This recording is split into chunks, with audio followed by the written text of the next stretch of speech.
Magandang tanghali mga idol. Nandito na naman tayo. Magpapalit tayo ng repair kit na sa master ng preno. Kay nag-i-stack up na pag nagpipreno. Kailangan natin palitan ng repair kit na nag-i-stack up na eh. Kaya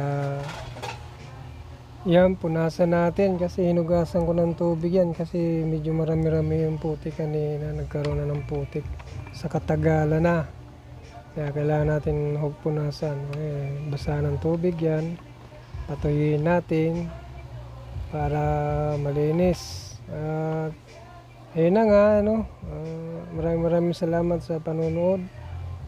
Shoutout nga pala dyan sa mga kumpare ko dyan sa LLSG Hardware. Shoutout nga pala Parimbong. Yun, maraming salamat nga pala.